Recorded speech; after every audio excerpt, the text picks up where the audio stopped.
Good morning and welcome to Varthamanam. ഇന്നത്തെ പ്രധാനപ്പെട്ട പത്രവാർത്തകൾ. ചെറിയ മന്ത്രിസഭ പക്ഷേ വലിയ മേൽനോട്ടം, അതാണ് മോദിയുടെ മുദ്രാവാക്യം. സ്മാൾ മിനിസ്ട്രി ബിഗ് ഗവേണൻസ് എന്നാണ് അദ്ദേഹം അതിന് നൽകിയ പേര്. ഈ സ്മാൾ മിനിസ്ട്രിയും ബിഗ് ഗവേണൻസും ഒക്കെ കഴിഞ്ഞ് 4 മാസങ്ങൾ താണ്ടുമ്പോഴും വേണ്ടും വണ്ണമുള്ള ഭരണം ഉറപ്പിക്കാൻ ആ മിനിസ്ട്രിക്ക് കഴിയാത്തത് കൊണ്ടാകും കേന്ദ്രത്തിൽ മന്ത്രിസഭാ വികസനമില്ല. പക്ഷേ വൻ അഴിച്ചുപണി സാമ്പത്തിക രംഗത്ത് സംഭവിച്ചിരിക്കുന്നു. ആ വാർത്തയാണ് ഇന്ന് പത്രലോകം നമുക്ക് തരുന്ന പ്രമുഖമായ വാർത്തകളിലൊന്ന്. മലയാളം മനോരമ വർത്തമാനം പുറത്താണ് തന്നിരിക്കുന്നുവെങ്കിലും വളരെ പ്രാധാന്യത്തോടെ തന്നെ തന്നിട്ടുണ്ട്. കാണുക, കേന്ദ്രത്തിൽ വൻ അഴിച്ചുപണി, ധനസെക്രട്ടറി അടക്കം 8 പേരെ മാറ്റി. ഒരുപക്ഷെ ലീഡ് വാർത്തയാകാൻ കഴിയുന്ന വാർത്ത തന്നെയാണത്. അതിൻ്റെ വിശദാംശങ്ങൾ ഡി വിജയമോഹൻ ദില്ലിയിൽ നിന്ന് റിപ്പോർട്ട് ചെയ്യുന്നത് ഇങ്ങനെ: കേന്ദ്രത്തിൽ ഉന്നത ഉദ്യോഗസ്ഥ തലത്തിൽ നടന്ന കാര്യമായ അഴിച്ചുപണിയുടെ ഭാഗമായി സാമ്പത്തിക കാര്യ സെക്രട്ടറി അരവിന്ദ് മായാറാമിനെ മാറ്റി. രാജസ്ഥാനിലെ ചീഫ് സെക്രട്ടറി രാജീവ് മെഹ്രിഷിയെ സാമ്പത്തിക കാര്യ സെക്രട്ടറിയായി പകരം നിയമിച്ചു. അരവിന്ദ് മായാറാമും രാജീവ് മെഹ്രിഷിയും 1987 IAS ബാച്ചിലെ രാജസ്ഥാൻ കേഡർ ഉദ്യോഗസ്ഥരാണ്. മറ്റ് 8 പ്രധാന മന്ത്രാലയങ്ങളിലും സെക്രട്ടറി തലത്തിൽ പ്രധാനമന്ത്രി നരേന്ദ്രമോദി മാറ്റം വരുത്തി. അരവിന്ദ് മായാറാമിനെ വിനോദസഞ്ചാര മന്ത്രാലയം സെക്രട്ടറിയായി നിയമിക്കുകയും ചെയ്തു എന്നാണ് ഈ വാർത്തയുടെ വിശദാംശങ്ങളിൽ വർത്തമാനം പുറത്ത് മലയാള മനോരമ പറയുന്നത്. വലിയ മാറ്റത്തിനാണ് ഇത് നാന്ദിയിടുന്നത് എന്ന് ഹിന്ദുവിൻ്റെ 1-ാം പേജിൽ നിന്ന് മനസ്സിലാകും. ഹിന്ദുവിൻ്റെ 1-ാം പേജിലെ 2ാമത്തെ പ്രധാനപ്പെട്ട വാർത്ത അതാണ്. New team to steer economy. സാമ്പത്തിക രംഗത്തെ നയിക്കാൻ പുതിയ ഒരു വിഭാഗത്തെ തന്നെ, ഒരു ടീമിനെ തന്നെ അവതരിപ്പിച്ചിരിക്കുന്നു Narendra Modi. Arvind Subramanian is chief economic adviser. Varghese K George ആ വാർത്ത ഹിന്ദുവിൻ്റെ 2ാമത്തെ വാർത്തയാക്കി തരുമ്പോൾ ഒരു ഗൗരവതരമായ കാര്യം, ആ വാർത്തയിൽ ഹിന്ദു അരവിന്ദ് സുബ്രഹ്മണ്യം ചീഫ് ഇക്കണോമിക് അഡ്വൈസറിൻ്റെ ഒരു നിലപാട് ചിത്രമടക്കം തരുന്നു. കാണുക, for any economy like India the 2 big things are macro economic stability and creating conditions for rapid investment and growth.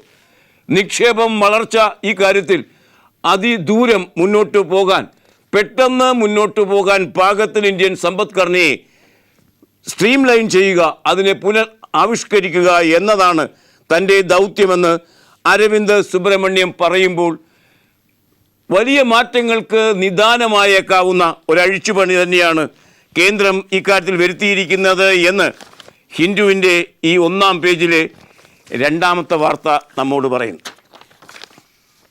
ഇന്നലെ ഈ പങ്ക്തിയിൽ പറഞ്ഞു, മുഖ്യമന്ത്രി അടക്കം 8 മന്ത്രിമാർ ദില്ലിയിലാണ്. അങ്ങനെ ദില്ലിയിൽ പോയി അവർ തിരിച്ചു വരുന്നതിന് മുമ്പ് എന്തൊക്കെയാണ് ഈ ബിരുദന്മാർ അവിടെ കാട്ടിക്കൂട്ടിയത്? അതിൻ്റെ ബാക്കി പത്രം വാർത്തയായി തന്നിരിക്കുന്നു ഇന്ന് പത്രലോകം. ആ വാർത്തയുടെ സവിശേഷത എന്തൊക്കെ എന്ന് നമുക്ക് അറിയില്ല എങ്കിൽ പോലും വാർത്തകളിൽ കാണുന്നത് പോലെയാണെങ്കിൽ ഇന്നലെ മുഖ്യമന്ത്രി അടക്കം 8 പേർ അവിടെ നിൽക്കുമ്പോൾ എന്തൊക്കെ കാര്യമാണ് ഉന്നയിക്കപ്പെട്ടത്? റബ്ബർ കർഷകർക്ക് അടിയന്തര സഹായം എന്ന ആവശ്യം ഉന്നയിക്കപ്പെട്ടു. റബ്ബർ റോഡ് ഒരു ദേശീയ നയമാക്കണം എന്നാണ് ഇവരാവശ്യപ്പെട്ടത്. മറ്റൊന്ന്, കസ്തൂരി രംഗൻ വിജ്ഞാപനം ഉടൻ തന്നെ വേണം എന്ന് മുഖ്യമന്ത്രി ആവശ്യപ്പെട്ടു. ശബരിമല മാസ്റ്റർ പ്ലാൻ ചർച്ച ചെയ്യപ്പെട്ടു. തീരദേശ സംരക്ഷണ നിയമത്തിൽ ഇളവ് കേരളത്തിന് വേണമെന്ന കാര്യം ഉന്നയിക്കപ്പെട്ടു. ജീവൻ രക്ഷാ മരുന്നുകളുടെ വില എങ്ങനെ കുറയ്ക്കാം എന്നതിനെക്കുറിച്ചുള്ള ആവശ്യങ്ങൾ ഉന്നയിക്കപ്പെട്ടു. കേരള സർവകലാശാലയുടെ 10 B.Ed സെൻ്ററുകൾ ഇനിയും തുടരണമെന്നാവശ്യപ്പെട്ടു. കേരളത്തിന് ഒരു IIT എന്ന സ്വപ്ന പദ്ധതിയെ സംബന്ധിച്ചും ആവശ്യങ്ങൾ ഉന്നയിക്കപ്പെട്ടു. ഈ 8 ബിരുദന്മാർ കണ്ട മന്ത്രിമാരാരൊക്കെ? നരേന്ദ്രമോദി പ്രധാനമന്ത്രിയെ തന്നെ അവർ കാണുകയുണ്ടായി. പരിസ്ഥിതി മന്ത്രി പ്രകാശ് ജാവദേക്കറെ കാണുകയുണ്ടായി. മാനവ വിഭവശേഷി മന്ത്രി സ്മൃതി ഇറാനി, കൃഷിമന്ത്രി രാധാ മോഹൻ സിംഗ്, വാണിജ്യമന്ത്രി നിർമ്മല സീതാരാമൻ തുടങ്ങിയവരെയൊക്കെ കാണുകയുണ്ടായി. ഏതായാലും അതേ സംബന്ധിച്ച വാർത്ത ജന്മഭൂമി 1-ാമത്തെ പേജിൽ പ്രധാനപ്പെട്ട വാർത്തയായി, സചിത്ര വാർത്തയായി. മുഖ്യമന്ത്രി ഉമ്മൻചാണ്ടിയും പ്രധാനമന്ത്രി നരേന്ദ്രമോദിയും പരസ്പരം അടുക്കണ്ട എന്ന് തീരുമാനിക്കുന്ന രീതിയിലിരിക്കുന്ന ചിത്രമടക്കം ആ വാർത്ത ജന്മഭൂമി 1-ാം പുറത്ത് തരുന്നു. പോയ മന്ത്രിമാർ ഉമ്മൻചാണ്ടിക്ക് ശേഷം Thiruvanchoor Radhakrishnan, KM Mani, PJ Joseph, K Babu, Abdurab, Shibu Baby John, VS Sivakumar എന്നീ ബിരുദന്മാരൊക്കെയാണ് പോയത്. അവശ്യ മരുന്ന് വില വർദ്ധിപ്പിക്കില്ല എന്ന് പ്രധാനമന്ത്രി പറഞ്ഞതായി ജന്മഭൂമി ഒന്നാം പുറത്തെ രണ്ടാമത്തെ വാർത്ത പറയുന്നു. അതിങ്ങനെ: അവശ്യ മരുന്നുകളുടെ വില വർദ്ധിപ്പിക്കില്ല എന്ന് പ്രധാനമന്ത്രി നരേന്ദ്രമോദി. മരുന്ന് വില വർദ്ധിപ്പിക്കുന്ന തരത്തിലുള്ള നയങ്ങളോ നടപടികളോ കേന്ദ്ര സർക്കാർ സ്വീകരിക്കില്ല എന്ന് ഉറപ്പുവരുത്തുമെന്നും പ്രധാനമന്ത്രി പറഞ്ഞു. അവശ്യ മരുന്നുകളുടെ വില കുറയ്ക്കണമെന്നാവശ്യപ്പെട്ട് പ്രധാനമന്ത്രിയെ സന്ദർശിച്ച കേരള മുഖ്യമന്ത്രി ഉമ്മൻചാണ്ടിയോട് സംസാരിക്കുകയായിരുന്നു നരേന്ദ്രമോദി. അതിൻ്റെ ചിത്രവും ഈ പത്രം നമുക്ക് തന്നിട്ടുണ്ട്. ഏതായാലും ഒരു കാര്യം, ഈ അവശ്യ മരുന്നുകളുടെ വില വർദ്ധിപ്പിക്കില്ല എന്നതൊഴിച്ചാൽ 2000 കോടിയുടെ ബൃഹത് പദ്ധതികൾ ആവിഷ്കരിച്ച് നടപ്പാക്കാൻ അനുവദിക്കണമെന്ന് പറഞ്ഞ് പോയ 8 വിരുദ്ധർ സംഘത്തിന് മറ്റൊരുറപ്പും ലഭിച്ചില്ല എന്നതാണ് സത്യം. ചന്തയ്ക്ക് ആരോ പോയ പോലെ തിരിച്ച് എല്ലാവരും പെട്ടെന്ന് തന്നെ വരികയും ചെയ്യും. KSRTC ടിക്കറ്റ് 10 രൂപ വരെ ടിക്കറ്റ് നിരക്ക് കൂടും. സെസ് എന്ന നിലയ്ക്കാണ് ടിക്കറ്റ് നിരക്ക് കൂടുന്നത്. ഈ സെസ് അവതരിപ്പിച്ചിരിക്കുന്നത് പെൻഷൻ നൽകാൻ, അതുപോലെ തന്നെ പാനലുകാർക്ക് ശമ്പളം നൽകാൻ. ഇതിനൊക്കെ ജനങ്ങളുടെ ഇടയിൽ നിന്ന് പിരിക്കാൻ പോകുന്നു. മലയാള മനോരമ അത് ലീഡ് വാർത്തയാക്കിയിരിക്കുന്നു. ഉമ്മൻചാണ്ടിയുടെ ഈ നാണംകെട്ട പിരിക്കൽ നയമുണ്ടല്ലോ, ആ നയത്തിനെ മനോരമയ്ക്ക് തന്നെ വിമർശിക്കേണ്ടി വരുന്നു. കാണുക: KSRTC ബസ് ടിക്കറ്റിന് 10 രൂപ വരെ സെസ്.